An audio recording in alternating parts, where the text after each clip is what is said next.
തന്ത്രങ്ങൾ പാളിയോ എന്നാണ് ചോദ്യം.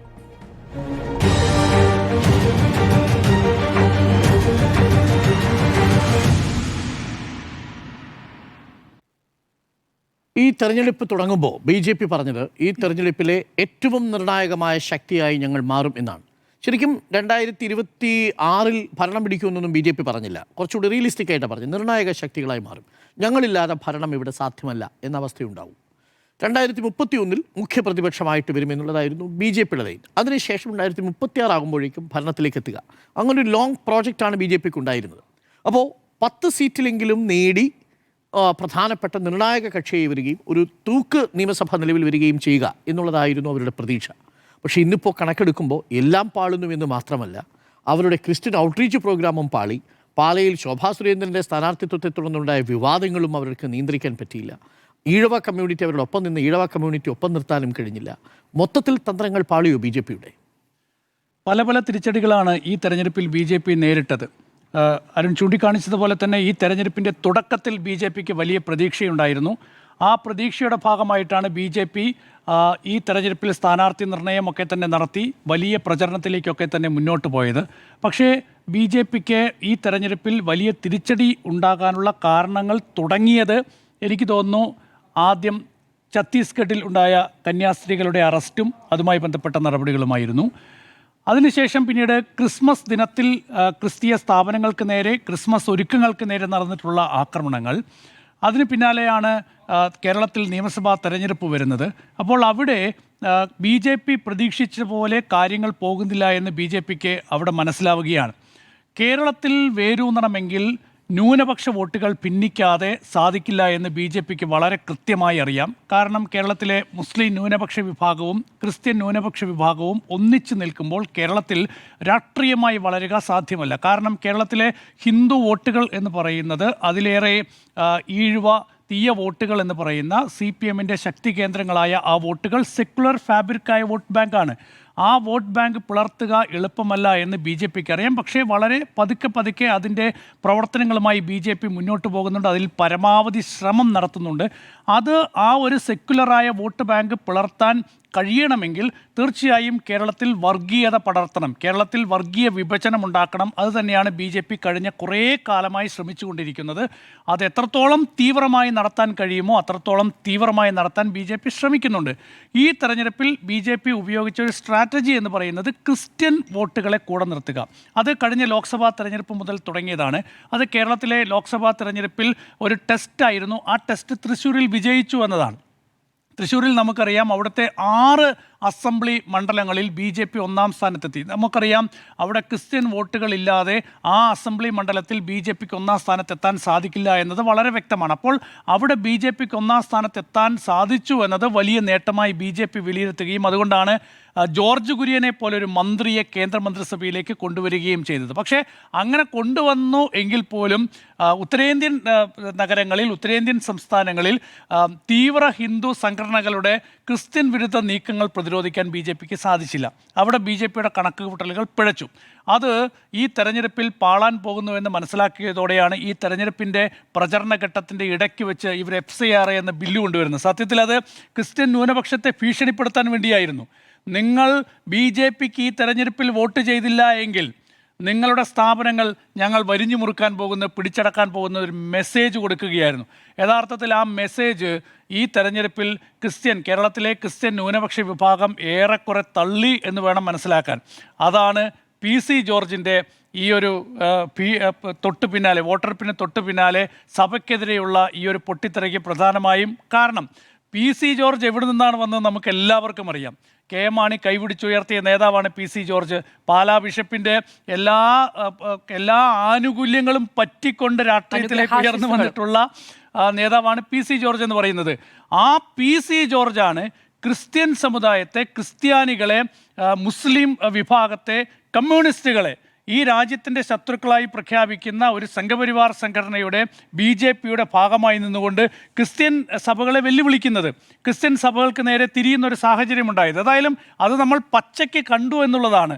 ഈ ഒരു വോട്ടെടുപ്പിന് ശേഷം ഒരുപക്ഷെ കുറച്ച് നാളുകൾക്ക് ശേഷം കാണാൻ പോകുന്നത് PC ജോർജിലൂടെ പച്ചയ്ക്ക് ഈ വോട്ടെടുപ്പിന് തൊട്ടു പിന്നാലെ കണ്ടു കേരളത്തിലെ ജനങ്ങൾ എന്നുള്ളതാണ്. ഏതായാലും ക്രിസ്ത്യൻ ന്യൂനപക്ഷ വിഭാഗങ്ങളെ ക്രിസ്ത്യൻ വിഭാഗത്തോടുള്ള BJPയുടെ സമീപനം എന്താണ് എന്നത് നമുക്ക് വളരെ കൃത്യമായി അറിയാവുന്നൊരു യാഥാർത്ഥ്യമാണ്. പക്ഷേ കേരളത്തിൽ ഞങ്ങൾ അങ്ങനെയല്ല.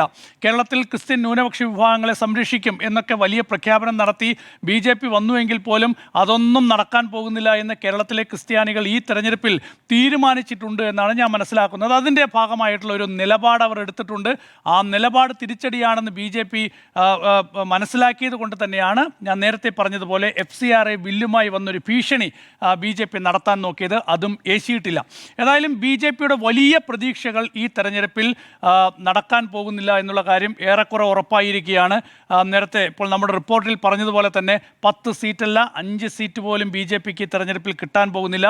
ഒരു പക്ഷേ നേമത്ത് വിജയിച്ചാൽ, അതല്ലെങ്കിൽ കഴക്കൂട്ടത്ത് വിജയിച്ചാൽ, അതല്ലെങ്കിൽ മഞ്ചേശ്വരത്ത് വിജയിച്ചാൽ 1-2 സീറ്റ് BJPക്ക് കിട്ടിയേക്കും. അതും കിട്ടാൻ സാധ്യതയില്ല എന്നാണ് ഞാൻ മനസ്സിലാക്കുന്നത് നിലവിലെ ഒരു വോട്ട് ഷെയർ അനുസരിച്ച്. പക്ഷേ ഇവിടെ BJPയുടെ ഇത്തവണത്തെ കണക്കുകൂട്ടലുകൾ പിഴച്ചാൽ പോലും ഒരു പക്ഷേ കേരളത്തിൻ്റെ BJPയുടെ രാഷ്ട്രീയ നീക്കങ്ങൾ അവസാനിക്കും എന്ന് ഞാൻ പ്രതീക്ഷിക്കുന്നില്ല. അത് കൂടുതൽ തീവ്രമായി വരാൻ പോവുകയാണ്. ആ തീവ്രമായി വരാൻ പോകുന്നതിൻ്റെ ഒരു തുടക്കമായിട്ടാണ് ഞാൻ ഇത്തവണത്തെ BJPയുടെ ഈ നീക്കത്തെ വിലയിരുത്തുന്നത്. ക്രിസ്ത്യൻ ന്യൂനപക്ഷ വോട്ടുകൾ കൊണ്ട് കേരളത്തിൽ വിജയിക്കാൻ കഴിയില്ല എന്ന് BJPക്ക് നന്നായിട്ട് അറിയാം. ഇത് ഇപ്പോഴത്തെ ഒരു താൽക്കാലിക തന്ത്രം മാത്രമാണ്. BJPയുടെ വോട്ട് എവിടെയാണ് ഇരിക്കുന്നത്? BJPയുടെ വോട്ട് ഇരിക്കുന്നത് ഇടതുപക്ഷത്തിൻ്റെ കൈകളിലാണ്. ഇടതുപക്ഷത്ത് നിന്ന് BJPയുടെ നിലവിൽ നായർ വോട്ട് ശതമാനത്തിൽ ഒരു വലിയൊരു വിഭാഗം വോട്ട് BJPയിലേക്ക് എത്തുന്നുണ്ട് എന്ന് നമുക്ക് വളരെ കൃത്യമായി അറിയാം. ഈഴവ വിഭാഗത്തിൻ്റെ വോട്ടുകൾ കൂടി പിടിച്ചെടുക്കാൻ കഴിയണം. അതായത് നമ്മൾ നേരത്തെ പറഞ്ഞ സെക്കുലർ ഫാബ്രിക് ആയിട്ടുള്ള ആ വോട്ടുകൾ കൂടി പിടിച്ചെടുക്കാൻ കഴിയണം. അതാണ് BJPയുടെ തന്ത്രം എന്ന് പറയുന്നത്. അതിനാണ് വെള്ളാപ്പള്ളി നടേശനെ കൂടെ നിർത്തുന്നത്, BDJS എന്ന് പറയുന്ന ഒരു പാർട്ടി രൂപപ്പെട്ടു വരുന്നത്. ആ പാർട്ടിയെ കൂടെ നിർത്തി BJP മുന്നോട്ട് പോകുന്നത്. ഏതായാലും ആ ഒരു നീക്കം BJP വരും ദിവസങ്ങളിൽ കൂടുതൽ തീവ്രമാക്കാൻ പോവുകയാണ്. അപ്പോൾ അതിനെ പ്രതിരോധിക്കാൻ എനിക്ക് തോന്നുന്നു കേരളത്തിൽ ഇടതുപക്ഷത്തിന് മാത്രമേ സാധിക്കുകയുള്ളൂ എന്നുള്ളതാണ്. ഉത്തരേന്ത്യൻ സംസ്ഥാനങ്ങളിലൊക്കെ തന്നെ നമുക്കറിയാം കോൺഗ്രസ് എങ്ങനെയാണ് BJPയെ നേരിട്ടത് എന്നത്. കോൺഗ്രസ് BJPയെ ശക്തമായി നേരിടുമ്പോൾ കോൺഗ്രസിൻ്റെ പ്രധാനപ്പെട്ട നേതാക്കളൊക്കെ തന്നെ BJPയിലേക്ക് പോകുന്നതാണ് നമ്മൾ ഉത്തരേന്ത്യൻ സംസ്ഥാനങ്ങളിൽ ആകെ കണ്ടത്. അതിന് ഒരു ഒരു ഒരു ഒരു വിപരീതമായി നിൽക്കുന്ന ഒരു രാഷ്ട്രീയ സംവിധാനം എന്ന് പറയുന്നത് ഇടതുപക്ഷമാണ്. ഇടതുപക്ഷ പാർട്ടികളിൽ നിന്ന് അങ്ങനെ ആരും വലിയൊരു ഒഴുക്കൊന്നും BJPയിലേക്ക് ഉണ്ടായിട്ടില്ല. പക്ഷേ കേരളത്തിൽ ഇടതുപക്ഷത്തിൻ്റെ ആ ഒരു വോട്ട് ബേസ് BJPക്ക് എത്രത്തോളം തകർക്കാൻ കഴിയും എന്നുള്ളതാണ്. അതാണ് ഈ തെരഞ്ഞെടുപ്പിൻ്റെ ഒരു ജനവിധി വരുമ്പോൾ എല്ലാവരും ആകാംക്ഷയോടെ ഉറ്റുനോക്കാൻ പോകുന്നത്. കാരണം എത്രത്തോളം ആ ഒരു വോട്ട് ബാങ്കിലേക്ക് കടന്നു കയറാൻ BJPക്ക് കഴിഞ്ഞിട്ടുണ്ട് എന്നുള്ളതാണ്. ഏതായാലും ക്രിസ്ത്യൻ ഔട്ട്റീച്ച് എന്ന് പറഞ്ഞ് BJP നടത്തിയിട്ടുള്ള തന്ത്രങ്ങളൊക്കെ തന്നെ ഒരു പരിധിവരെ പൊളിഞ്ഞിട്ടുണ്ട്. അതുമായി ബന്ധപ്പെട്ട് അതിനായിട്ടൊക്കെ തന്നെ കേക്കുകളുമായി അരമനകളിൽ കയറിയിറങ്ങിയ BJPയുടെ തന്ത്രങ്ങളൊക്കെ തൽക്കാലത്തേക്കെങ്കിലും പാളിയിട്ടുണ്ട്. പക്ഷേ അതൊരു താൽക്കാലിക പാളൽ മാത്രമാണ് എന്നുള്ളതാണ് എൻ്റെ ഒരു ടേക്ക് എന്ന് പറയുന്നത്. ഭാവിയിലേക്ക് ഇവിടെ ഈ ഒരു വിദ്വേഷ വിത്തുകൾ കൂടുതൽ ആഴത്തിൽ വിതച്ചുകൊണ്ട് BJP മുന്നോട്ട് പോവുക തന്നെ ചെയ്യും. ആ ഒരു BJPയുടെ നീക്കത്തെ എങ്ങനെ പ്രതിരോധിക്കാൻ കഴിയും, ആര് പ്രതിരോധിക്കും എന്നതാണ് പ്രധാനപ്പെട്ട വിഷയം എന്ന് പറയുന്നത്. അവിടെ ഇടതുപക്ഷത്തിന് വളരെ പ്രധാനപ്പെട്ട ഒരു റോളുണ്ട്. ആ ഒരു സെക്കുലറായിട്ടുള്ള വോട്ട് ബാങ്ക് പിടിച്ചു നിർത്തി ഇടതുപക്ഷത്തിന് അവിടെ മുന്നോട്ട് പോകേണ്ടി വരും. അവിടെ കോൺഗ്രസ് എന്ത് നിലപാട് സ്വീകരിക്കും എന്നത് വളരെ പ്രധാനപ്പെട്ടതാണ്. ഏതായാലും ഈ തെരഞ്ഞെടുപ്പിൽ കൃത്യമായി BJPയുടെ കണക്കുകൂട്ടലുകൾ അത്രത്തോളം വിജയിച്ചിട്ടില്ല. അത് ഒരുപക്ഷെ 1 സീറ്റിലോ 2 സീറ്റിലോ ഒതുങ്ങാം. ഒരുപക്ഷെ അതും BJPക്ക് ഈ തെരഞ്ഞെടുപ്പിൽ കിട്ടാനുള്ള സാധ്യതയില്ല എന്നുള്ളതാണ്. പക്ഷേ നമ്മൾ മനസ്സിലാക്കേണ്ടത് ഈ FCRA ആക്ട് ബില്ല് കൊണ്ടുവരുന്നതിലൂടെ ക്രിസ്ത്യൻ ന്യൂനപക്ഷ വിഭാഗങ്ങൾ ഈ നാട്ടിൽ നടത്തിയിട്ടുള്ള അവരുടെ വിദ്യാഭ്യാസ മിഷണറി പ്രവർത്തനങ്ങളൊക്കെ തന്നെ രാജ്യത്തിനെതിരെയാണോ എന്നൊരു വലിയ ചോദ്യം ഉയരുന്നുണ്ട്. ഇപ്പോൾ മദർ തെരേസയുടെ മിഷണറീസ് ഓഫ് ചാരിറ്റി എന്ന് പറയുന്ന ആ ഒരു സംഘടനയ്ക്ക്, ആ ഒരു മിഷന് വരുന്ന ഒരു സഹായത്തിലൂടെ രാജ്യത്തെ കുഷ്ഠരോഗികളെ സഹായിക്കാൻ വേണ്ടിയിട്ടാണ് അവർ രാജ്യത്ത് പ്രവർത്തിച്ചിട്ടുള്ളത്, സന്നദ്ധ പ്രവർത്തനം നടത്തിയിട്ടുള്ളത്. വിദ്യാഭ്യാസ രംഗത്തായാലും ആതുര രംഗത്തായാലും പാവപ്പെട്ട മനുഷ്യരെ സഹായിക്കുന്നതിനായാലും രാജ്യത്ത് ക്രിസ്ത്യൻ സമുദായം നടത്തിയിട്ടുള്ള സേവനങ്ങൾ ചെറുതല്ല. അപ്പോൾ ആ വിഭാഗത്തെ ആകെ സംശയത്തിൻ്റെ നിഴലിൽ നിർത്തുന്ന ഒരു ബില്ല് കൊണ്ടുവന്ന് ആ ഒരു ന്യൂനപക്ഷ വിഭാഗങ്ങളെ ഭീഷണിപ്പെടുത്താനാണ് ഈ തെരഞ്ഞെടുപ്പിൽ BJP ശ്രമിച്ചിട്ടുള്ളത്. ഏതായാലും അതിനൊരു തിരിച്ചടി BJP കിട്ടിയെന്ന് മനസ്സിലാക്കുന്നു. അതാണ് PC ജോർജിൻ്റെ ഭാഷയിലൂടെ നമ്മൾ കണ്ടത്. ഏതായാലും തൽക്കാലം ക്രിസ്ത്യൻ ന്യൂനപക്ഷത്തിനെതിരെ ഒരു നീക്കം നടത്തേണ്ടതില്ല എന്ന് BJP തീരുമാനിച്ചിട്ടുണ്ടെങ്കിൽ പോലും ഈ തെരഞ്ഞെടുപ്പിന് ശേഷം, ജനവിധിക്ക് ശേഷം എന്താണ് ക്രിസ്ത്യൻ ന്യൂനപക്ഷത്തോട് BJP ചെയ്യാൻ പോകുന്നതെന്ന് കൂടി നമ്മൾ കാത്തിരുന്ന് കാണും. തന്ത്രങ്ങൾ പാളിയോ എന്നാണ് ചോദ്യം. BJPയുടെ ക്രിസ്ത്യൻ ഔട്ട്റീച്ച് പ്രോഗ്രാം, ഈ തെരഞ്ഞെടുപ്പിൽ നിർണായക ശക്തിയാകാനുള്ള നീക്കം, ഈ തെരഞ്ഞെടുപ്പ് കഴിഞ്ഞാൽ സർക്കാർ രൂപീകരിക്കുന്നതിന് BJPയുടെ പിന്തുണ വേണ്ടി വരുമെന്നുള്ള ആദ്യത്തെ അവകാശവാദങ്ങൾ എല്ലാം പൊളിഞ്ഞ് പാളീസാവുകയാണോ? രണ്ടക്കം കടക്കം ഇക്കുറി നിയമസഭയിൽ പ്രാതിനിധ്യം എന്നുള്ളതാണ് സംസ്ഥാനത്ത് BJP അധ്യക്ഷൻ പറഞ്ഞത്. ഇപ്പോൾ എല്ലാ തന്ത്രങ്ങളും പാളുകയാണോ? ഒന്നിത് തന്ത്രമാണെന്ന് തിരിച്ചറിയുക എന്നുള്ളതാണ് പ്രാഥമികമായി മനസ്സിലാക്കേണ്ട ഒരു കാര്യം. 19% ക്രിസ്ത്യൻ പോപ്പുലേഷൻ. അതിൽ കണ്ണുവെച്ചുകൊണ്ടുള്ളതാണ് ഈ രാഷ്ട്രീയ താല്പര്യങ്ങളും സമ്മർദ്ദവും സ്നേഹവും എന്നത് തിരിച്ചറിയാൻ കഴിയുന്ന പക്വതയിലേക്ക് എത്തുക എന്നതാണ് പ്രധാനം. നോക്കൂ, 12 മണ്ഡലങ്ങളിൽ വിജയസാധ്യത എന്നതാണ് BJP കേന്ദ്ര നേതൃത്വത്തിന് നൽകിയ കണക്ക്. അത് ഏറെക്കുറെ അവരുടെ തന്നെ ചില കാര്യങ്ങൾ കൊണ്ട്, അതായത് ഇത് പുറത്തേക്ക് വരിക എന്ന് പറയുന്നത് ഒരു കാവ്യനീതി എന്ന് കണക്കാക്കുകയാണെങ്കിൽ അതുകൊണ്ട് തന്നെ പാളി എന്നുള്ളതാണ് മനസ്സിലാക്കേണ്ടത്. നോക്കൂ, ഇത് തുടങ്ങുന്നത് എവിടെ വെച്ചാണ്? അത് മണിപ്പൂരിൽ വെച്ചാണ്. മണിപ്പൂരിനെ കുറിച്ച്, മണിപ്പൂർ കലാപത്തെക്കുറിച്ച് എന്താണ് ഓർഗനൈസർ എഴുതിയത് എന്നറിയാമോ? ഓർഗനൈസർ എഴുതിയത് അതൊരു ചർച്ച് സ്പോൺസേർഡ് വയലൻസ് എന്നാണ്. ഇത് നോക്കൂ, അവിടെ നടന്നതൊരു മതകലാപമല്ല എന്ന് പറഞ്ഞത് ആരാണ്? BJP ആണ്. RSSന്റെ മുഖപത്രമായ ഓർഗനൈസർ എഴുതിയത് ചർച്ച് സ്പോൺസേർഡ് വയലൻസ് എന്നാണ്. അപ്പോൾ അതെങ്ങനെയാണ് ഒരേ തലത്തിൽ അത് മതപരമായ കലാപമല്ല എന്നും അതേ സമയത്ത് അതൊരു മതസ്ഥാപനത്തിന് മുകളിൽ കെട്ടിയേൽപ്പിക്കുകയും ചെയ്യുന്ന ഇരട്ടത്താപ്പ് മനസ്സിലാക്കാൻ പ്രാഥമികമായി കഴിയുക എന്ന് പറയുന്നത് സ്വബുദ്ധിയുള്ള മനുഷ്യരുടെ സവിശേഷതയാണ് എന്നുള്ളതാണ്. 1.5 കൊല്ലം നമ്മുടെ രാജ്യത്തൊരു സംസ്ഥാനം നിന്നു കത്തി കഴിയാഞ്ഞിട്ടാണോ അതണയ്ക്കാൻ? അവിടുത്തെ തീ കെടുത്താൻ കഴിയാഞ്ഞിട്ടാണോ? അല്ല. എത്ര നാൾ കഴിഞ്ഞാണ് പ്രധാനമന്ത്രി അവിടേക്ക് ഒരു സന്ദർശനം നടത്തിയത്?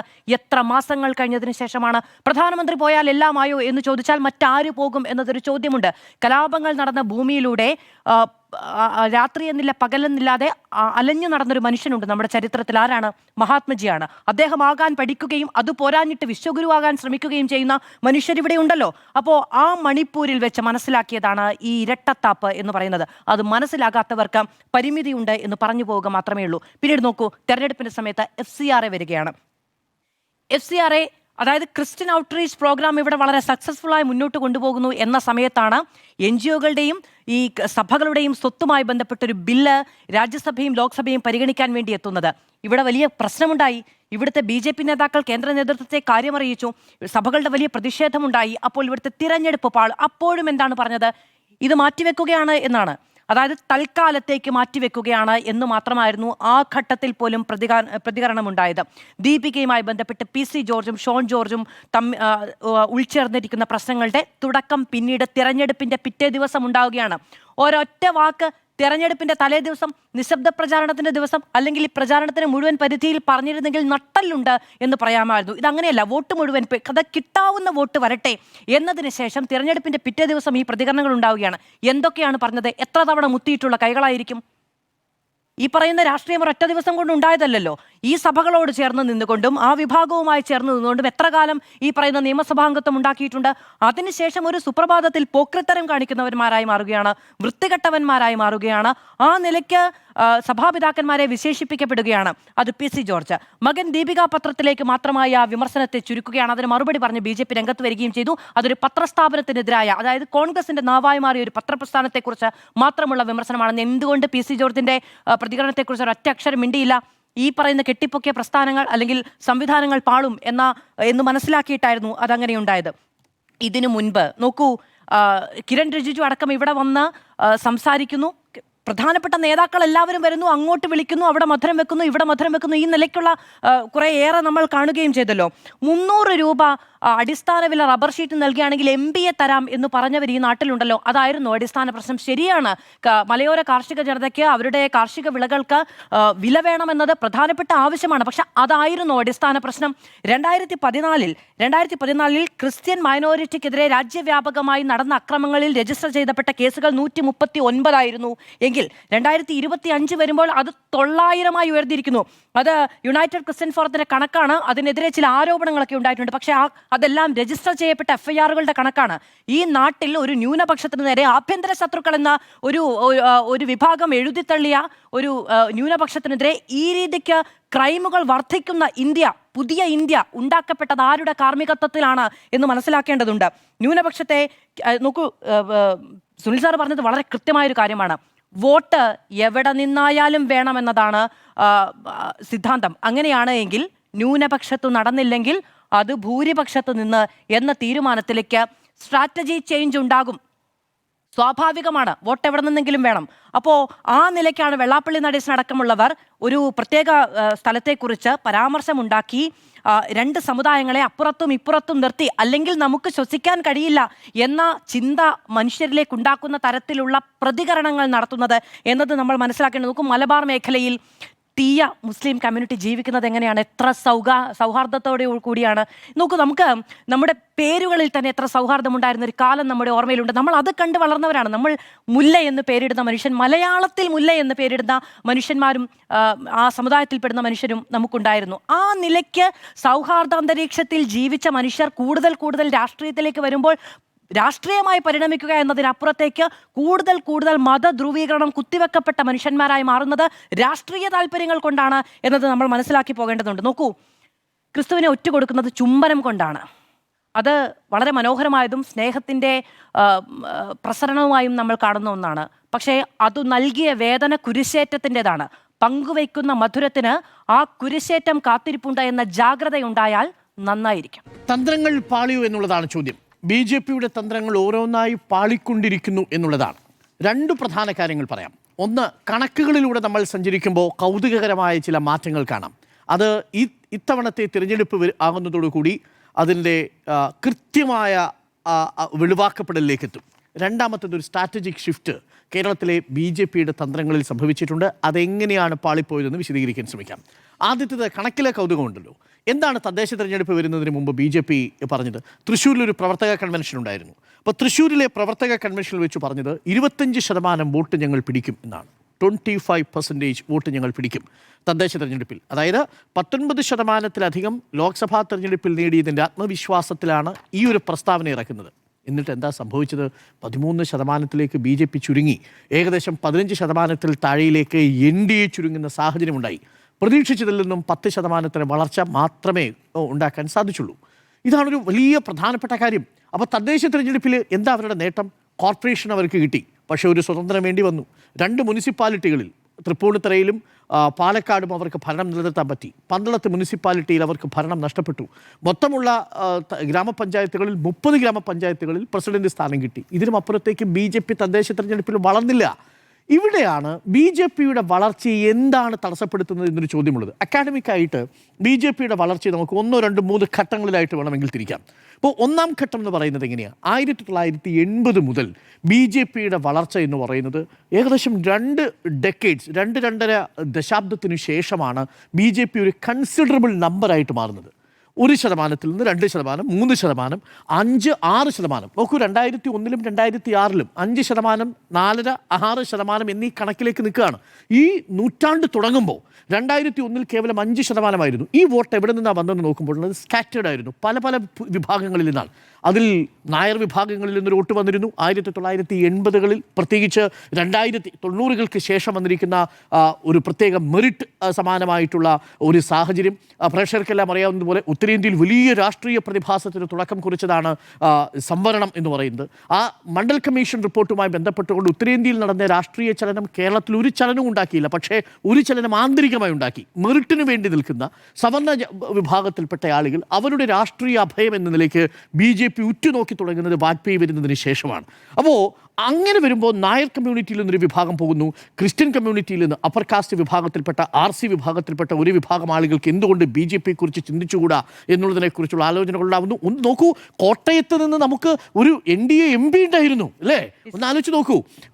ആ സാഹചര്യം ഉണ്ടാകുന്നത് എവിടെയാണ്? PC തോമസ് എങ്ങനെയാണ് വരുന്നത്? PC തോമസ് ഈ നൂറ്റാണ്ടിന്റെ തുടക്കത്തിൽ NDAയുടെ ഘടകകക്ഷിയായിട്ടുണ്ട്, BJPയുടെ ഘടകകക്ഷിയായിട്ടുണ്ട്. പക്ഷെ അപ്പോഴെന്താണ്? ഒറ്റ കാര്യമുള്ളൂ, മെറിറ്റ് അന്ന് വാജ്പേയി ആയിരുന്നല്ലോ, നരേന്ദ്രമോദിയുടെ യുഗം ആരംഭിച്ചിട്ടില്ല.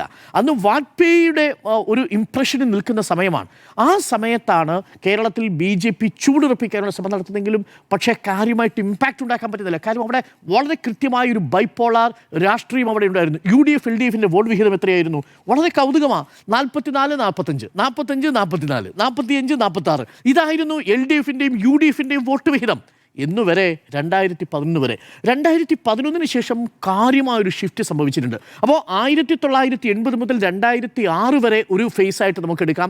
2006 മുതൽ 2021 വരെ രണ്ടാമത്തെ ഫേസ് ആയിട്ട് എടുക്കാം. അവിടെയാണ് BJPയുടെ ഗ്രോത്തിൽ വലിയ ഇമ്പാക്റ്റ് ഉണ്ടാവുന്നത്. എസ്പെഷ്യലി 2014 ശേഷം മോദി വന്നതിന് ശേഷം ഉണ്ടാക്കുന്ന ഇമ്പാക്റ്റ് ചെറുതല്ല. നോക്കൂ, കൗതുകകരമായ കണക്ക് ഞാൻ പറയാം. 2011 UDFിന് 45% വോട്ടുണ്ടായിരുന്നു, 45.83%. അത് 2016 ആകുമ്പോൾ 38% ചുരുങ്ങുന്നുണ്ട്. ആ സമയത്ത് ആരുടെ വളർച്ച അവിടെ രേഖപ്പെടുത്തുന്നത് അറിയാമോ? LDFിൻ്റെ ഏറെക്കുറെ അവിടെ സ്റ്റേബിളായി തന്നെ നിന്നു.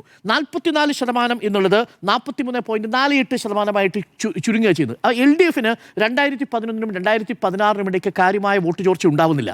എന്നാൽ NDAയുടെ വോട്ട് നോക്കൂ. NDA 2011 ഉണ്ടായിരുന്ന 10% നിന്ന് 15% 2016 ആകുമ്പോഴേക്ക് മാറുന്നുണ്ട്. ആരുടെ കുറയുന്നത്?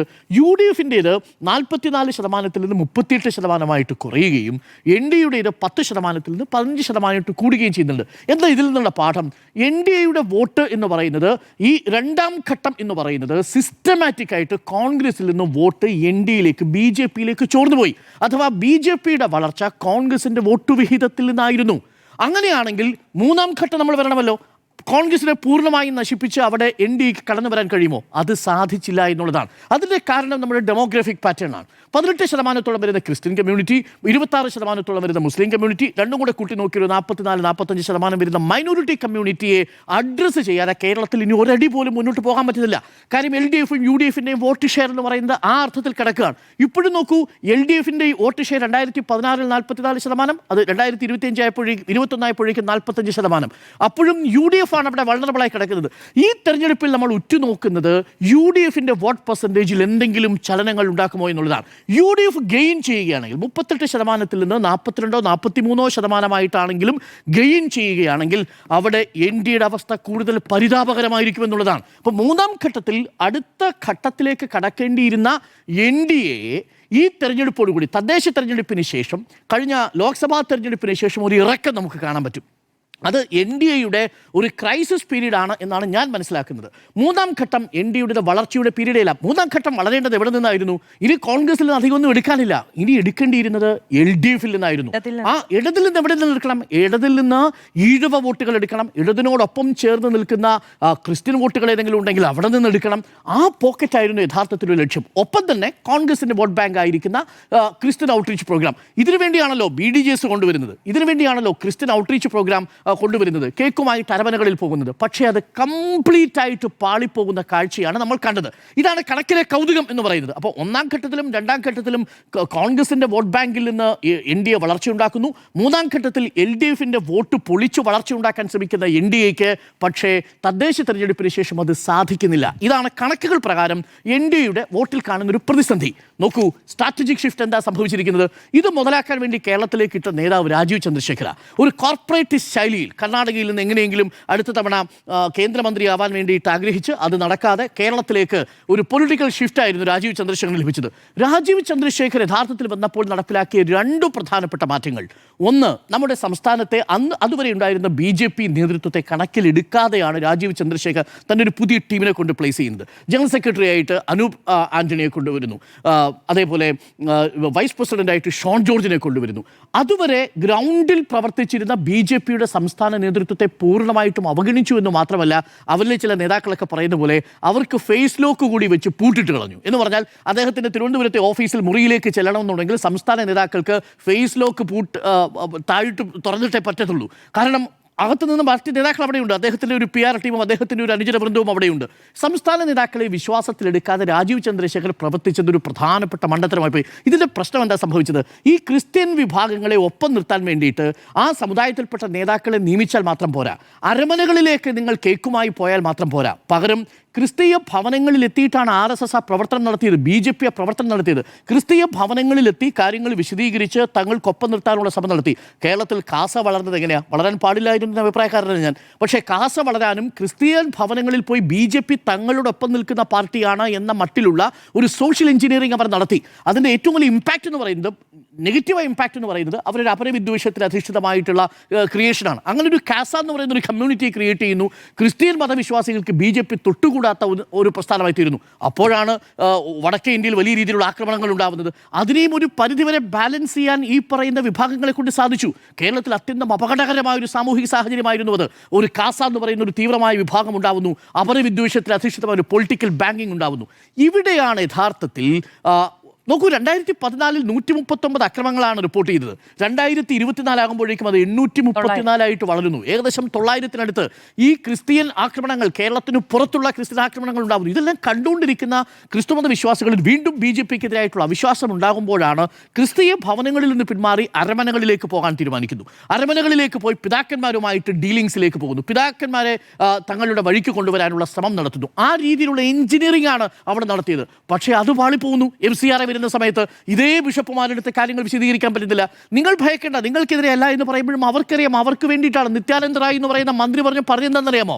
ഇത് മതപരിവർത്തനം നടത്തുന്നവർക്കെതിരെയുള്ള നിയമനിർമ്മാണമാണ് എന്നുള്ളതാണ്. മതപരിവർത്തനം നടത്തുന്ന ന്യൂനപക്ഷ വിഭാഗങ്ങൾക്കെതിരെയുള്ള നിയമനിർമ്മാണമാണെന്ന് മന്ത്രി പറഞ്ഞു കഴിഞ്ഞു.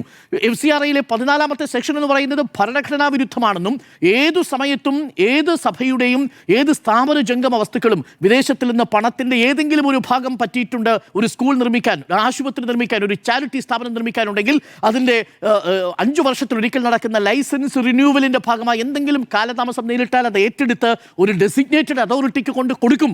അങ്ങനെ വന്നാൽ ഞങ്ങളുടെ കയ്യിലുള്ള പ്രോപ്പർട്ടി നഷ്ടപ്പെടും എന്നുള്ള ആശങ്കയിലേക്ക് വന്നു. ഒരു ഭാഗത്ത് FCRA ഉണ്ടാക്കിയിരിക്കുന്ന ആശയപ്രശ്നം, രണ്ടാമത് ക്രിസ്ത്യൻ ഔട്ട്റീച്ച് പദ്ധതി കംപ്ലീറ്റ് ആയിട്ട് പാളിപ്പോയത്, മൂന്നാമത്തത് ഒരു കാര്യം കൂടി പറയാം, ഈ തെരഞ്ഞെടുപ്പിൽ ശോഭാ സുരേന്ദ്രനെ ഇറക്കി വലിയ രീതിയിൽ മാറ്റമുണ്ടാക്കാൻ എങ്ങനെയാണ് ഈ തെരഞ്ഞെടുപ്പിൻ്റെ പ്രചരണം നഷ്ടപ്പെട്ടത് നോക്കൂ. രാജീവ് ചന്ദ്രശേഖർ തിരുവല്ലയിലും തിരുവനന്തപുരത്തും അല്ലാതെ വേറെ എവിടെയെങ്കിലും പ്രചരണത്തിന് പോകുന്നത് ഞാൻ കണ്ടില്ല. മറ്റൊരിടത്തും കാര്യമായ പ്രചരണത്തിൽ രാജീവ് ചന്ദ്രശേഖർ പോയില്ല. നിയമത്തെ തളച്ചിടപ്പെട്ടിരിക്കുകയായിരുന്നു രാജീവ് ചന്ദ്രശേഖർ, ഒരിടത്തും പോയില്ല. കെ സുരേന്ദ്രൻ അങ്ങനെയായിരുന്നു. സംസ്ഥാനം ഒട്ടാകെ നടന്നാണ് പ്രചരണം നടത്തിയെന്നാണ് ഞാൻ മനസ്സിലാക്കുന്നത്. അപ്പോൾ പ്രചരണ രീതിയിൽ സംഭവിച്ചിരിക്കുന്ന ഒരു വലിയ മാറ്റമുണ്ട്. ശോഭാ സുരേന്ദ്രൻ്റെ കാര്യത്തിൽ സംഭവിച്ച വലിയ വീഴ്ച എന്താ? പ്രാദേശികമായ നേതാക്കളെ അവിടെ ഒപ്പം നിർത്താൻ കഴിഞ്ഞില്ല ശോഭാ സുരേന്ദ്രന്. ശോഭാ സുരേന്ദ്രനെ വടക്കന്തറയിൽ തടഞ്ഞപ്പോൾ ഒരു വലിയ ക്യാമ്പയിൻ ഉണ്ടായി. എന്താ ക്യാമ്പയിൻ എന്നറിയാമോ? ശോഭാ സുരേന്ദ്രൻ MLA ആയി കഴിഞ്ഞാൽ വടക്കന്തറ കഴിഞ്ഞ് അവിടെ മാർക്കറ്റിലേക്ക്, പാലക്കാട് വലിയങ്ങാടിയിലേക്ക് മുസ്ലിം വിഭാഗത്തിൽപ്പെട്ട ആളുകൾക്ക് ഇറങ്ങാൻ പറ്റാത്ത സാഹചര്യം ഉണ്ടാകുമെന്ന മട്ടിലുള്ള പ്രചരണമുണ്ടാക്കി. ആ പ്രചരണത്തിന് ഇട നൽകിയതാരാ? ഒരു BJPയിലെ കൗൺസിലറാ വടക്കന്തറയിൽ തടഞ്ഞിട്ട്. അത് വലിയ രീതിയിൽ ചലനമുണ്ടാക്കി. മലമ്പുഴയിലടക്കം വിജയസാധ്യതയില്ലെങ്കിൽ പോലും അവിടെ വോട്ട് വിഹിതം കുറയ്ക്കാനാണ് സാധ്യത. ഇങ്ങനെ പല തരത്തിലാണ് BJPയുടെ തന്ത്രങ്ങൾ പാളിപ്പോയത്. അത് കോർഡിനേറ്റ് ചെയ്യാൻ കഴിയാതെ പോയ സംസ്ഥാന നേതൃത്വത്തിന് അതിന് ഉത്തരവാദിത്വമുണ്ട്. ഞാനിപ്പോഴും പറയുന്നു, മൂന്നാമത്തെ ഘട്ടം എന്ന് പറയുന്നത് തദ്ദേശ തിരഞ്ഞെടുപ്പിനോട് ചേർന്ന് നിൽക്കുന്ന ഒരു BJPയുടെ വോട്ട് വിഹിതമായിരിക്കും ഉണ്ടാവുക. അതിനും അപ്പുറത്തേക്ക് വോട്ട് വിഹിതം ഉയർത്താൻ കഴിയില്ല. ഉള്ള കുറച്ച് വോട്ട് ആരും കൊണ്ടുപോയി 2020 കൂടി സീറ്റ് കൊണ്ടുപോകുന്ന ഒരു സാഹചര്യം ഉണ്ടാവും. അപ്പോൾ BJPയുടെ വളർച്ചയുടേതായിരിക്കില്ല ഈ നിയമസഭാ തിരഞ്ഞെടുപ്പ് എന്നാണ് ഞാൻ മനസ്സിലാക്കുന്നത്. ആ അർത്ഥത്തിൽ തിരഞ്ഞെടുപ്പ് നമ്മളെ സംബന്ധിച്ച് വളരെ നിർണായകം കൂടിയാണ്. അപ്പോൾ തന്ത്രങ്ങൾ അടിമുടി പാളി, ക്രിസ്ത്യൻ വിഭാഗത്തെ ഒപ്പം നിർത്തുന്നതിന് പാളി, NSS വിഭാഗത്തെ ഒപ്പം നിർത്തുന്നത് പാളി. NSS പറഞ്ഞത് BJPയുടെ പരിപാടിയൊന്നും ഇങ്ങോട്ട് വേണ്ട, നിങ്ങൾ തൃശ്ശൂർ അങ്ങ് എടുക്കുമായിരിക്കും, പക്ഷേ അങ്ങനെ സമുദായത്തെ എടുക്കാൻ വരണ്ട എന്ന് പറഞ്ഞതിലൂടെ വളരെ കൃത്യമായ സന്ദേശം കൊടുത്തു. മൂന്നാമത്തത്, സംസ്ഥാന നേതൃത്വത്തിന് ഈ തെരഞ്ഞെടുപ്പിൻ്റെ ക്യാമ്പയിൻ നിയന്ത്രിക്കുന്നതിൽ വലിയ പാളിച്ച സംഭവിച്ചിട്ടുണ്ട് എന്നുള്ളതാണ് നമുക്ക് മനസ്സിലാക്കാൻ കഴിയുന്നത്. അതുകൊണ്ട് ഈ തെരഞ്ഞെടുപ്പ് ഒരർത്ഥത്തിൽ NDAക്ക് BJPക്ക് നിർണായകമായ ഘട്ടമാകും. ഒരു കാര്യം കൂടി പറയാതെ പോവാതിരിക്കാൻ കഴിയില്ല. ഈ നേതാക്കന്മാർക്കെല്ലാം ഒരു സ്വഭാവം ഉണ്ട് കേട്ടോ. ഈ സ്വഭാവം യഥാർത്ഥത്തിൽ ഡൊണാൾഡ് ട്രംപിൻ്റെ സ്വഭാവവുമായിട്ട് നമുക്കൊന്ന് താരതമ്യം ചെയ്യാൻ പറ്റും. ട്രംപ് പറയുന്ന പല കാര്യങ്ങളും ഉണ്ടല്ലോ, എനിക്ക് നോബൽ സമ്മാനം കിട്ടാൻ ഞാൻ അർഹനാണ്, ഹോർമൂസ് കടലെടുക്ക് ഞാൻ പൂർണ്ണമായിട്ടും ഞാൻ ഉപരോധിച്ച് കഴിഞ്ഞാൽ പിന്നെ ലോകാത്ഭുതങ്ങൾ സംഭവിക്കണമെങ്കിൽ ഞാൻ വിചാരിക്കണം, ഞാൻ പോപ്പിനേക്കാൾ വലിയവരാണ് എന്ന മട്ടിൽ നിൽക്കുന്ന തരത്തിലുള്ള പ്രസ്താവനകളാണ്. ട്രംപിസം എന്ന് പറയുന്ന ഒരു പ്രതിഭാസമുണ്ട്. കേരളത്തിലെ BJP നേതാക്കളെ നയിച്ചുകൊണ്ടിരിക്കുന്നതും ഈ ട്രംപിസമാണ്. നിങ്ങൾ നോക്കൂ, സുരേഷ് ഗോപിയുടെ ചില പ്രസ്താവനകളൊക്കെ കാണുന്ന സമയത്ത് നിങ്ങൾക്കത് തോന്നില്ലേ? രാജീവ് ചന്ദ്രശേഖരൻ്റെ ചില പ്രസ്താവനകളൊക്കെ കാണുന്ന സമയത്ത് ഒരു ട്രംപ് വന്ന് മലയാളത്തിൽ സംസാരിക്കുന്ന പോലെ തോന്നും. ഷോൺ ജോർജ് ആണെങ്കിലും PC ജോർജ് ആണെങ്കിലും ആ അർത്ഥത്തിലാണ് സംസാരിക്കുന്നത്. എങ്ങനെയാണോ ട്രംപ് വത്തിക്കാനിലിരിക്കുന്ന പോപ്പിനെ ഇടത് തീവ്രവാദി എന്ന മട്ടിൽ ആക്ഷേപിക്കുന്നത്, അതുപോലെയാണ് PC ജോർജ് പൂഞ്ഞാറിൽ ഇരുന്നു കൊണ്ട് ഇവിടുത്തെ മെത്രാന്മാർ പോക്രിത്തരം കാണിക്കുന്നവരാണ് എന്ന് പറയുന്നത്. അപ്പോൾ ഈ ട്രംപിസത്തിൻ്റെ ശൈലിയുമായിട്ടാണ് BJP നേതാക്കൾ മുന്നോട്ട് പോകുന്നതെങ്കിൽ, ട്രംപാണ് തങ്ങളുടെ ഫ്രണ്ട് എന്ന് ഇപ്പോഴും കേരളത്തിലെ BJP നേതാക്കൾ കരുതുന്നുണ്ടെങ്കിൽ, ആ ട്രംപിസത്തിൻ്റെ പാറ്റേൺ BJP കുഴിയിൽ ചാടി. ഈ തെരഞ്ഞെടുപ്പ് കാലത്ത് BJPയുടെ തന്ത്രങ്ങൾ പാളിയോ എന്നാണ് ചോദ്യം. ആന്റോ അഗസ്റ്റിൻ. വലിയ തന്ത്രങ്ങളായിരുന്നു, ഒരു തന്ത്രവും വിജയിച്ചില്ല, എല്ലാം 8 നിലയിൽ പൊട്ടുന്നതാണ് നമ്മൾ കണ്ടതെന്നുള്ളതാണ്. ഞാൻ വിചാരിക്കുന്നത് ഈ 2026 ഇലക്ഷനിൽ ഒരു 2 വർഷം മുന്നത്തെ ഒരു പ്ലാൻ BJPക്ക് ഉണ്ടായിരുന്നു എന്നുള്ളതാണ്. കെ സുരേന്ദ്രൻ പ്രസിഡൻ്റായ സമയത്ത് ഇറങ്ങുന്ന സമയത്ത് നമ്മുടെ 14 ജില്ലയെ 30 ജില്ലയായി തിരിച്ചു. ജില്ലയെ തിരിച്ചിട്ട് എല്ലാ ജില്ലയ്ക്കും ഒരു പ്രസിഡന്റുമാരും 30 ജില്ലാ പ്രസിഡന്റുമാരും 3 ജനറൽ സെക്രട്ടറിമാരെ നിശ്ചയിച്ചു. അപ്പോൾ അതിൻ്റെ അർത്ഥം എന്ന് പറയുന്നത് ഗ്രാസ് റൂട്ടിൽ ഇറങ്ങി വർക്ക് ചെയ്യുക എന്നുള്ളതാണ്. അതായിരുന്നു അവരുടെ പ്ലാൻ.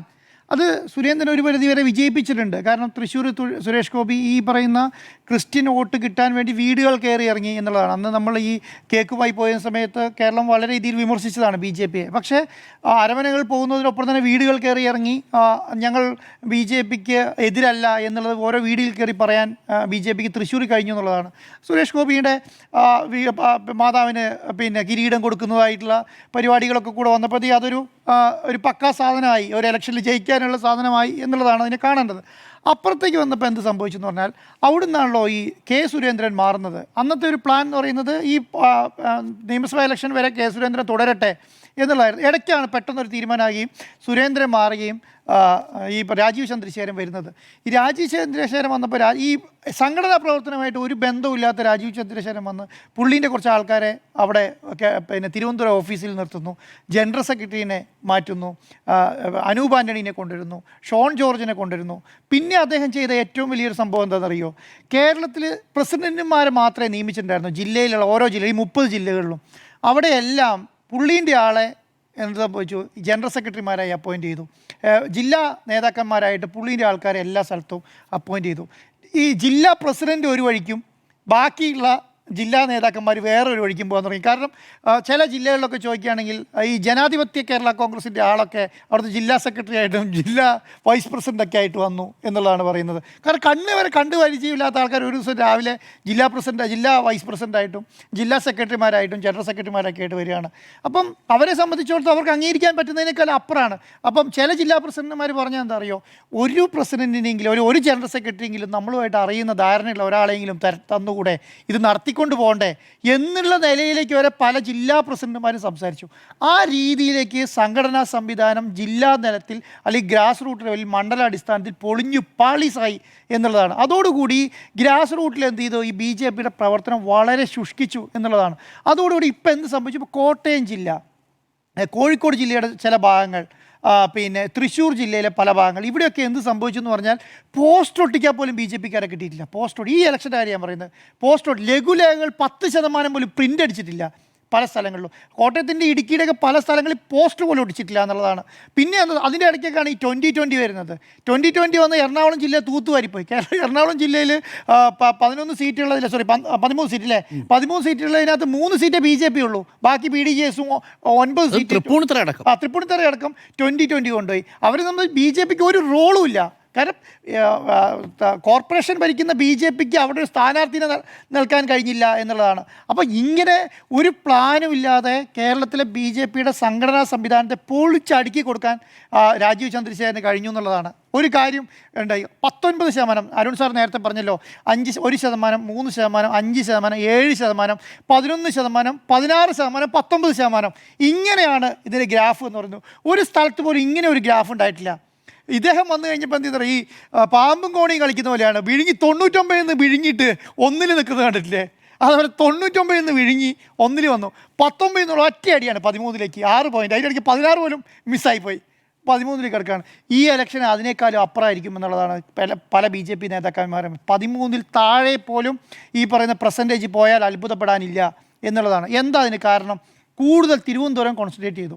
അതായത് ഞങ്ങൾ പഞ്ചായത്ത് ഇലക്ഷനിൽ ജയിക്കുക. കാരണം ഞാൻ എന്തോ ഇവിടെ ചെയ്തു എന്ന് നേതൃത്വത്തെ കാണിക്കണമെങ്കിൽ എന്താണ്, തിരുവനന്തപുരം പിടിച്ചു എന്ന് കാണിക്കണം. അതുകൊണ്ട് സകല സംവിധാനങ്ങൾ ഉപയോഗിച്ച് തിരുവനന്തപുരത്തിൽ ഫോക്കസ് ചെയ്തു. അതോടുകൂടി ബാക്കിയുള്ള ജില്ലകളിൽ ഒന്നും ചെയ്യാൻ പറ്റിയില്ല എന്നുള്ളതാണ്. ഈ 20 മണ്ഡലം ഇവർ നിശ്ചയിച്ചിട്ട് 20 മണ്ഡലത്തിൽ തീരുമാനമാക്കി 11 മണ്ഡലം കഴിഞ്ഞ പാർലമെൻറ്റ് സമയത്ത് 1ാം സ്ഥാനത്ത് വന്നതാണ്.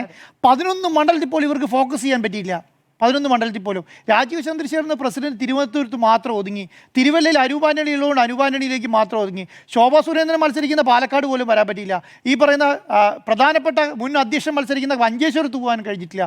അപ്പം പാർട്ടിയെ സംബന്ധിച്ചിടത്തോളം പാർട്ടി എന്താണോ ഉദ്ദേശിച്ചത്, ഇദ്ദേഹത്തെ കൊണ്ടുവരുമ്പോൾ എന്താണ്, പാർട്ടി നല്ല രീതിയിൽ പ്രവർത്തിക്കുകയും ഇദ്ദേഹത്തിൻ്റെ എക്സ്പെർട്ടൈസ് വേറെ സംവിധാനത്തിൽ ഉപയോഗിക്കുകയും ചെയ്യുമ്പോൾ ഒരു വലിപ്പം ഉണ്ടാവും എന്നാണ് വിചാരിച്ചത്. എല്ലാം പൊളിച്ചു. BJPയുടെ സംസ്ഥാന അധ്യക്ഷൻ്റെ ഓഫീസിലേക്ക് കയറി പോകണമെങ്കിൽ ഉള്ളിൽ നിന്ന് ആൾ തുറന്നു കൊടുക്കണം. കാരണം ഫേസ് ഐഡിയും ഫിംഗർ പ്രിൻ്റൊക്കെയാണ്. ഉള്ളിൽ നിന്ന് ആൾ തുറന്നു കൊടുത്താലേ BJPയുടെ ഓഫീസിൻ്റെ അകത്തേക്ക് കയറും. മണ്ഡലം പ്രസിഡന്റുമാരും ജില്ലാധ്യക്ഷന്മാരുടെ കാര്യമാണ് ഈ പറയുന്നത്. പണ്ട് സുരേന്ദ്രനും ഈ പറയുന്ന V മുരളീധരനും നമ്മുടെ ശ്രീധരൻപിള്ളയൊക്കെയുള്ള സമയത്ത് എങ്ങനെയാണ്, നേരെ ജില്ലാധ്യക്ഷന്മാരൊക്കെ നേരെ ഓഫീസിലേക്ക് കയറി പോകണം. എന്നിട്ട് അവിടെ ചെന്നിട്ടാണ് സംസാരിക്കുന്നതും ചെയ്യുന്നതുമല്ല. മണ്ഡലാധ്യക്ഷന്മാരൊക്കെ അങ്ങനെയാണ്. ഇപ്പോഴത്തെ സംവിധാനത്തിൽ പല സംസ്ഥാന നേതാക്കൾ, പ്രസിഡന്റ് ഉൾപ്പെടെ പല സംസ്ഥാന നേതാക്കന്മാർക്കും മണ്ഡലം പ്രസിഡന്റിനെ പോലും കണ്ടാൽ തിരിച്ചറിയത്തില്ല. കാരണം ഓരോ മണ്ഡലത്തിലത് 140 മണ്ഡലം ഉണ്ടെങ്കിൽ 140 മണ്ഡലം പ്രസിഡന്റ് ആരാണ് എന്ന് ചോദിച്ചാൽ പരിചയപ്പെടുത്തി കൊടുക്കണം. ഇന്നയാൾ നമ്മുടെ മണ്ഡലം പ്രസിഡന്റാണ് എന്ന് പറയുന്ന സമയത്തേക്ക് സംഘടനാ സംവിധാനം താഴേക്ക് പോയി എന്നുള്ളതാണ്. അപ്പോൾ ഇത് മനസ്സിലാക്കണമെങ്കിൽ എന്ത് ചെയ്യണം? ഇത് മനസ്സിലാക്കണമെങ്കിൽ ഈ പറഞ്ഞ പെർസെൻറ്റേജാണ്. കഴിഞ്ഞ പ്രാവശ്യം 13% താഴെ വന്നത് ആരും ശ്രദ്ധിച്ചില്ല എന്ന് നമ്മൾക്ക് തോന്നും. കാരണം എന്തുകൊണ്ടാണ്, തിരുവനന്തപുരം കിട്ടി എന്നതുകൊണ്ട് നമുക്ക് തോന്നും. പക്ഷേ RSS ഇത് കൃത്യമായി വീക്ഷിക്കുന്നുണ്ട് കേട്ടോ. 13% പാർട്ടി ചുരുങ്ങി. 13% സംഘടനാ സംവിധാനം 6%. 6% എന്ന് പറഞ്ഞാൽ 3.5 കോടിയുടെ 6% നമ്മൾ കാൽക്കുലേറ്റ് ചെയ്യണം കേട്ടോ. ഈ 6% 3.5 കോടി എന്ന് പറഞ്ഞാൽ ചില്ലറ നമ്പറല്ല. ഈ നമ്പർ ആൾക്കാർ BJPയിൽ നിന്ന് പോയി CPMനോ കോൺഗ്രസിനോ വോട്ട് ചെയ്തു എന്നുള്ളത് നിരീക്ഷിക്കുന്ന സംവിധാനം പാർട്ടിക്കുണ്ട്, അല്ലെങ്കിൽ പറയുന്ന RSSനുണ്ട്. ആ സംവിധാനം അത് നിരീക്ഷിച്ചുകൊണ്ടിരിക്കുകയാണ്. ഇപ്പോഴും അതിനേക്കാൾ അപ്പുറമാണ്. അപ്പം ഈ സംവിധാനം നമ്മൾ വിചാരിക്കും ഡൽഹിയിൽ ഇതാരും നിരീക്ഷിക്കുന്നില്ല, രാജീവ് ചന്ദ്രശേഖരൻ ഇങ്ങനെ തുറന്നു കൊടുത്തിരിക്കുകയാണ് എന്നൊന്നും വിചാരിക്കേണ്ട. കാരണം രാജീവ് ചന്ദ്രശേഖരനെ സംബന്ധിച്ചിടത്തോളം കൂടെ വലിയ നിർണായകമായ ഇലക്ഷനാണിത്. ഇതിനകത്ത് ഒരു സീറ്റ് നേടിയതുകൊണ്ട് തന്നെ അത് പല കേന്ദ്ര നേതാക്കന്മാർ ഇവിടെ വന്ന് പറഞ്ഞിട്ടുണ്ടെന്നാണ് പറയുന്നത്. നിങ്ങളൊരു സീറ്റ് നേടിയതുകൊണ്ടോ 2 സീറ്റ് നേടിയതുകൊണ്ടോ കാര്യമില്ല. നിങ്ങളുടെ പൊട്ടൻഷ്യൽ, കേരളത്തിൽ BJPക്ക് ഉണ്ടായിരുന്ന പൊട്ടൻഷ്യൽ നഷ്ടപ്പെടാനുള്ള ഒരു സാഹചര്യമായി നിങ്ങൾ മാറരുത് എന്നുള്ളതാണ്. ഇത് തിരിച്ചു കൊണ്ടുവരാൻ കഴിയില്ല കേട്ടോ. ഇപ്പം ഞാൻ പറയാം, ഷോൺ ജോർജും PC ജോർജും പറയുന്നത് പോലെയല്ല. സംബന്ധിച്ചിടത്തോളം ക്രിസ്ത്യൻ സമൂഹം എന്ന് പറയുന്നത് 19% ഉണ്ട്. അവരെ ഭീഷണിപ്പെടുത്തി കൂടെ നിർത്താം എന്ന് കേന്ദ്രം വിചാരിച്ചാൽ കേരളത്തിൽ നടപ്പിലാവില്ല. കാരണം കേരളത്തിലെ ചേട്ടന്മാരെന്ന് പറയുന്ന വെച്ചാലും ഈ മലയോര മേഖല മുഴുവൻ വെട്ടിപ്പിടിച്ച് ഇറങ്ങി വന്ന ആൾക്കാരാണ്. ഇടുക്കിയുടെയും കോട്ടയത്തിൻ്റെയും വയനാടിൻ്റെയും കണ്ണൂരിൻ്റെയും മലയോര മേഖലയിൽ രാത്രിക്ക് ഇവിടുത്തെ കോട്ടയത്തു നിന്നോ എറണാകുളത്തു നിന്നോ പോയി അവിടെ മുഴുവൻ ഈ വന്യമൃഗങ്ങളോട് സംവിധാനം വേണ്ട. അപ്പോൾ അത് വെട്ടിപ്പിടിച്ച ചേട്ടന്മാരാണ്. അവരോട് വന്നിട്ട് നിന്നെ FCRA പൂട്ടുമെന്ന് പറഞ്ഞാൽ അവർ വേറെ മാർഗം നോക്കും. ഞാൻ നേരത്തെ പറയായിരുന്നു, FCRA പൂട്ടിക്കഴിഞ്ഞാൽ വേറെ ഓപ്ഷൻ ഉണ്ട്. കാരണം ഈ അമേരിക്കയിലും കാനഡയിലും UK മലയാളി അച്ഛന്മാരാണ് അവിടെ വർക്ക് ചെയ്യുന്നത് മുഴുവൻ. അവരെ സംബന്ധിച്ചിടത്തോളം അവർ സത്യസന്ധമായി FCRA അക്കൗണ്ടിൽ കൂടെ പണം അവിടെ സമാഹരിക്കുകയും അത് കേരളത്തിലേക്ക് സത്യസന്ധമായി കൊണ്ടുവന്നുകൊണ്ടിരുന്നതാണ്. ഇനിയിപ്പോൾ എന്താ സംഭവിക്കാൻ പോവുക? അവരവരെ NRI അക്കൗണ്ടിൽ കൂടെ കൊണ്ടുവരും, വ്യത്യാസമില്ല. എന്നിട്ട് സഭയ്ക്ക് ഇവിടെ സംഭാവന കൊടുക്കും. എന്തിനും ചെയ്യാൻ പറ്റുമോ? ഒന്നും ചെയ്യാൻ കഴിയത്തില്ല. അപ്പോൾ സത്യസന്ധമായി ഇതുവരെ ഇന്ത്യയുടെ, ഞാൻ പറയുന്നത്, ഏതെങ്കിലും ഒരു ബിഷപ്പ് നിങ്ങൾ സ്വന്തമായി വീട് പണി കണ്ടിട്ടുണ്ടോ? സ്വന്തമായി വീട് പണിതിട്ട് ഞാൻ പല ബിഷപ്പുമാരെയും കണ്ടിട്ടുണ്ട്. ബിഷപ്പുമാരുടെ സഹോദരങ്ങൾ കൂലിപ്പണി എടുക്കുന്നുണ്ട്. ബിഷപ്പുമാരുടെ സഹോദരിമാർ വീട്ടുവേലയ്ക്ക് പോകുന്നുണ്ട്. അങ്ങനെയുള്ള ബിഷപ്പുമാരുണ്ട് കേരളത്തിൽ, അങ്ങനെ പ്രവർത്തിക്കുന്നവരുണ്ട്. അപ്പോൾ ഞാൻ പറയുന്നത് ബിഷപ്പുമാർ, കാരണം പല സംവിധാനങ്ങളുടെയും ഭാഗത്ത് നിന്ന് 1-2 ആൾക്കാർ ചിലപ്പം ആർഭാടമായി ജീവിക്കണം. കാരണം അത് ആ സംവിധാനത്തിൻ്റെ ഭാഗമാണ്. ഇപ്പം നിങ്ങൾ വത്തിക്കാനിൽ പോയാൽ കാണാം നിങ്ങൾക്ക്. കാരണം അമ്പരചുംബികളായ വലിയ കൊട്ടാരക്കണക്കിനുള്ള പള്ളികൾ കാണാം. എന്ന് പറഞ്ഞിട്ട് അത് ഒരു ചെറിയ പള്ളി നമുക്ക് കാണാൻ കഴിയില്ല, ഒരു കുഞ്ഞു പള്ളി നമുക്ക് അവിടെ കാണാൻ കഴിയില്ല. 10,000, 2,000, 1,000 ആൾക്കാർക്ക് ഒരു സമയം കുർബാന കാണാൻ കഴിയുന്ന വലിയ പള്ളികൾ സംവിധാനങ്ങളാണ്. അത് സഭയുടെ ഒരു ശൈലിയാണ്. ആ സഭ ശൈലി എന്ന് വിചാരിച്ചിട്ട് ഇത് നിങ്ങൾ ആഡംബരത്തിൽ ജീവിക്കുകയാണോ എന്ന് ചോദിച്ചാൽ, കാരണം ലോകത്ത് മുഴുവൻ 200 കോടി ജനങ്ങളോളമുള്ള ക്രിസ്ത്യാനികൾ ജീവിക്കുന്ന അങ്ങനെ ജീവിച്ചു വളർന്നു. അവരെ വന്നിട്ട് നിങ്ങൾ FCR ഇട്ട് പൂട്ടിക്കളയും എന്ന് പറഞ്ഞാൽ ഭീഷണിപ്പെടുത്തൽ പേടിക്കുന്ന ആൾക്കാരാണെന്ന് തോന്നുന്നില്ല. അവിടെയാണ്. പിന്നെ വേറെ ഞാൻ ദീപികയായി ബന്ധപ്പെട്ട ഒരു കാര്യം കൂടെ പറഞ്ഞ് അവസാനിപ്പിക്കുക. ദീപിക എന്ന് പറയുന്നത് ക്രിസ്ത്യാനികളെ വൈകാരികമായ ഒരു സംവിധാനമാണ്. പത്രമുത്തശ്ശിയാണ്. കേരളത്തിൻ്റെ ആദ്യത്തെ പത്രമാണ്. അതിനുശേഷം പോലുമാണ് മനോരമ, അവിടെ പ്രിൻ്റ് അടിച്ച് തുടങ്ങിയതാണ് മനോരമ. അവിടെ മനോരമ വരെ അതിനുശേഷം വന്നാണ്. പത്രമുത്തശ്ശിയാണ്. അന്ന് തുടങ്ങിയ ഈ ദീപികനെ കൈകാര്യം ചെയ്യുന്നത് പള്ളിയിലച്ചന്മാർ തന്നെയാണ്. ഏത് ഇൻവെസ്റ്റർ ഫാരിസ് ബൂക്കർ വന്ന കാലത്ത് പോലും കൈകാര്യം ചെയ്തിരുന്നത് പള്ളിയിലച്ചന്മാർ തന്നെയാണ്. അവർക്ക് അവരുടേതായ ശൈലിയുണ്ട്. ഇൻവെസ്റ്റർ അവിടുന്ന് വന്നു, ഇവിടുന്ന് വന്ന് പൈസ അവിടെ കിട്ടി പരസ്യം കൊടുത്തു. അതുകൊണ്ട് പിന്നെ അത് ദീപിക എന്ന് പറയുന്നത് ക്രിസ്ത്യാനി സമൂഹം അല്ലെങ്കിൽ സഭയായിട്ട് ഒരു ബന്ധമില്ല എന്ന് പറഞ്ഞു നിർത്താൻ അത് കേരളത്തിലെ ഒരു ക്രിസ്ത്യാനി സമ്മതിക്കാൻ പോകുന്നില്ല, ഒരു അച്ഛന്മാർ സമ്മതിക്കാൻ പോകുന്നില്ല എന്നുള്ളതാണ്. അപ്പോൾ ഇവിടെ എന്താ സംഭവിച്ചതെന്നറിയോ? ഇവിടെ സംഭവിച്ചത് BJP പൊതുവായി നടത്തുന്ന ഒരു പരിപാടി ഉണ്ടല്ലോ, പൈസ കൊടുക്കുക, വാർത്ത മേടിക്കുക എന്നുള്ള നിലയ്ക്ക് 1 കോടിയിലധികം രൂപയെങ്ങാണ്ടാണ് സഭ ഈ ദീപികയ്ക്ക് പരസ്യത്തിന് കൊടുത്തത്. ഫ്രണ്ട് പേജ് ജാക്കറ്റിന് വേണ്ടി പരസ്യത്തിന് കൊടുത്തത് 1,10,00,000 എന്നൊക്കെയാണ് കേൾക്കുന്നത്. അപ്പോൾ അത്രയും രൂപയാണ് കൊടുത്തത്. അപ്പോൾ ഇവരെന്താ വിചാരിച്ചത്? അപ്പം കോൺഗ്രസ് 70 ലക്ഷം 80 ലക്ഷം കണ്ടേ കൊടുത്തിട്ടുള്ളൂ. കമ്മ്യൂണിസ്റ്റ് അതിനേക്കാളും CPM എനിക്ക് കൊടുത്തോന്നും അറിയില്ല, വളരെ കുറച്ച് പൈസയെ കൊടുത്തിട്ടുള്ളൂ. അപ്പോൾ BJP എന്താ, നമ്മൾ കൂടുതൽ പൈസ തന്നാൽ നമുക്ക് വലിയ വാർത്തകൾ എഴുതി തരും എന്ന് വിചാരിച്ചിട്ടാണ് ഈ പൈസ ചിലപ്പം കൊടുത്തിട്ടുണ്ടാവുക.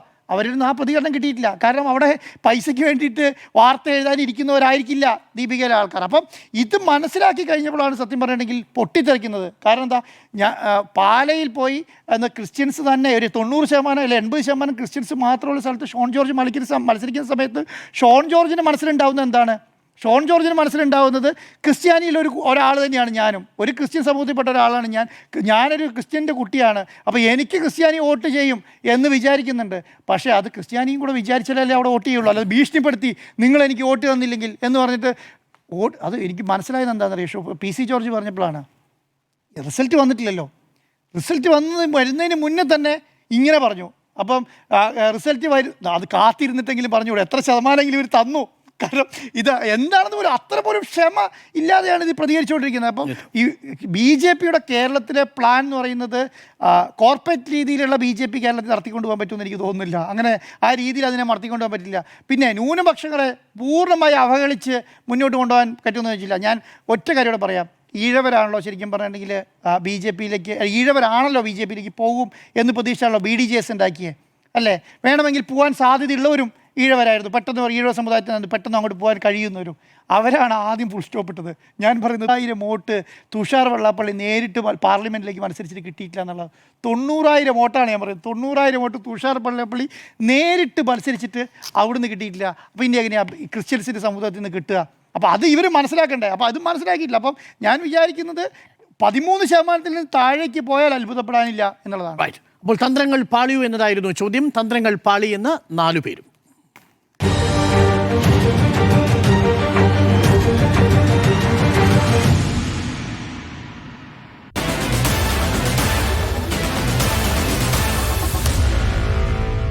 Meet the editors.